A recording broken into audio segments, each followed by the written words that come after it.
क्या इसीलिए भी अम्मा हजरत महल ने इस मुल्क के लिए कुर्बानी दी कि उनकी बेटी जिसका नाम बिल्किस बानो है उसको इज्जत लूटने वालों को छोड़ दिया जाएगा? कौन है बिल्किस बानो? 2002 में बिल्किस बानो को गुजरात के उस प्रोग्राम में, जेनोसाइड में, बिल्किस बानो को उसके पड़ोसियों ने उसकी इज्जत लूटी। वो बिल्किस बानो जो पड़ोसियों को चचा कहती थी, उन चचाओं ने बिल्किस बानो की इज्जत लूटी। वो बिल्किस बानो जिसके हाथ में चूड़ियां थी, उसने उसकी इज्जत लूटने वालों की दुकान से उस वक्त चूड़ियां पहनी हुई थी, उसने उसकी बिल्किस बानो की इज्जत लूटी।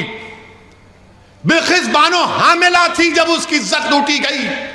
बिल्किस बानो की 3 साल की बच्ची थी जिसको उसकी सामने उस 3 साल के बच्ची को लेकर उसके सर को पत्थर से मारकर कत्ल कर दिया गया। उसके बाद बारी बारी से जालिमों ने बिल्किस बानो की इस्मत रेजी की। बिल्किस बानो के सामने उसकी मां को और 4 रिश्तेदारों की इज्जत लूट कर उनका कत्ल कर दिया गया। बिल्किस बानो बरहाना हो चुकी थी, कपड़ों का टुकड़ा लेकर आदिवासी भाइयों बहनों के पास भागते छुपते फिरी, वो कपड़ा दिए। बिल्किस बानो के शौहर ने अपनी बीवी को हिम्मत दिलाई। मैं सलाम करता हूं बिल्किस बानो के शौहर को। अल्लाह मुसलमान शौहरों को बिल्किस बानो के शौहर से हौसला हासिल करो कि उसने अपनी बीवी के इंसाफ के लिए अपने बीवी के हर तरह से मदद की। 2004 में मुकदमा आयद हुआ। पुलिस बिल्किस बानो की कहानी को यकीन नहीं कर रही थी। बिल्किस बानो ने पुलिस के खिलाफ केस किया। मेडिकल डॉक्टरों ने झूठी रिपोर्ट दी, बिल्किस बानो ने इनके खिलाफ रिपोर्ट की, मुकदमा किया। उसका मुकदमा गुजरात से बाहर मुंबई में हुआ। ट्रायल कोर्ट में सजा हुई, फिर बॉम्बे हाई कोर्ट में उनको सजा दी गई। मेरे अजीज दोस्तों और बुजुर्गों, 75 साल की आजादी का अमृत उत्सव मना रहे हैं और भारत की एक बेटी के साथ इस तरह का सलूक कर दिया जाता है कि अगर किसी की बेटी की इज्जत लूटी जाएगी और उसको कहा जाएगा कि क्या तुम राजी हो कि तुम्हारी बेटी की इज्जत लूटी गई, उसकी बेटी को कत्ल कर दिया गया, उसके पेट में जो हमल था वो जाय हो गया, उसको चंद साल के बाद छोड़ दिया जाएगा, तुम राजी हो? तो कोई बाप, कोई माँ, कोई भाई, कोई बहन तैयार नहीं होगी, कोई इंसान तैयार नहीं होगा। जिसके दिल में इंसानियत जिंदा होगी वो कहेगा कि नहीं, ऐसे जालिमों को जेल में सड़ाना चाहिए। मेरे अजीज दोस्तों और बुजुर्गों, इस बात की हमको तकलीफ है कि आजादी का अमृत उत्सव तो मना रहे हैं, मगर बिल्किस बानो कह रही है कि मेरा गम फिर से ताजा हो गया, इंसाफ पर से मेरा एतमाद कमजोर पड़ गया। बताओ प्रधानमंत्री आप क्या करेंगे? और रिव्यू कमेटी जो क्लेमेंसी दी गई सीआरपीसी में है, कानून में गुंजाइश है कि अगर कोई कैदी इतने साल जेल में रहता है तो हुकूमत के पास इख्तियार है। कमेटी बनाई, रिव्यू कमेटी। रिव्यू कमेटी में कौन है? भाजपा के 5 लोग, 2 एमएलए उसमें, और एक साहब तो गोधरा के ट्रेन के उस वाक़े में प्रोसिक्यूशन के विटनेस थे, वो मौजूद। जो ट्रायल कोर्ट का जज की भी राय लेना पड़ता, उसने कहा कि नहीं छोड़ना चाहिए इन लोगों को जिन्होंने बिल्किस बानो की इज्जत लूटी, उसकी मां की इज्जत लूटकर 4 खवातीन को मार दिया, उसकी बेटी को मार दिया। ट्रायल कोर्ट के जज ने कहा कि नहीं छोड़ना चाहिए। आजादी का अमृत उत्सव मना रहे हैं। देश की 50% आजादी से क्या पैगाम देश दे रहा है?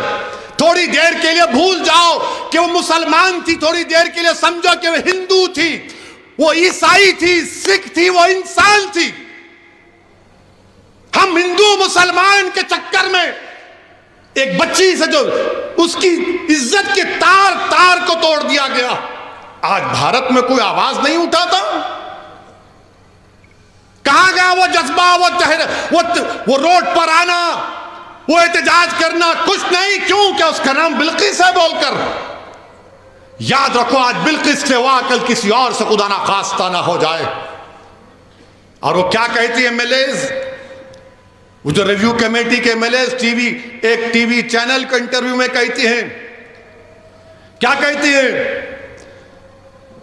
जिन लोगों ने बिल्किस बानो की इज्जत लूटी वो ब्राह्मण हैं और संस्कारी हैं। किसी की बेटी की इज्जत लूटने वाला संस्कारी हो सकता है जालिम? अगर तेरी बेटी की कोई इज्जत लूटे तो संस्कारी कहेगा तू उसको?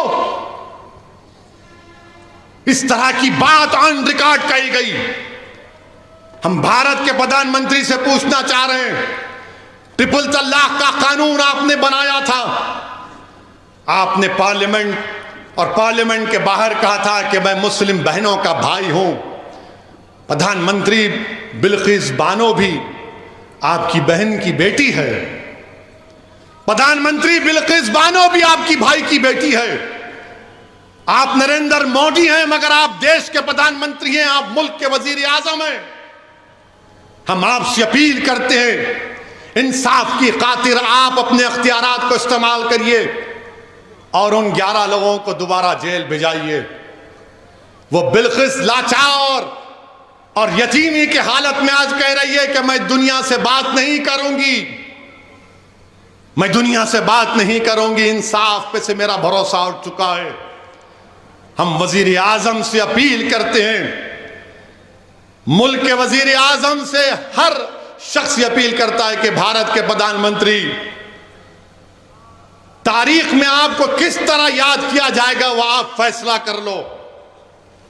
आप 2 इलेक्शन जीत चुके हैं मगर ये इंसाफ का मामला है, ये इंसाफ का मामला है। वजीर आजम, आप मुल्क के 133 करोड़ अवाम के वजीर आजम हैं।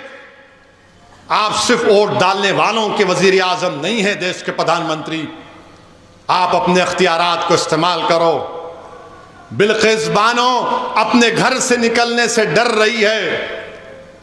हम देश के वजीर आजम से, मुल्क के वजीर आजम से कहना चाहते हैं, आजादी का अमृत उत्सव मनाइए मगर देश की 50% आबादी को आपकी सरकार ने, आपकी पार्टी ने गलत पैगाम दिया।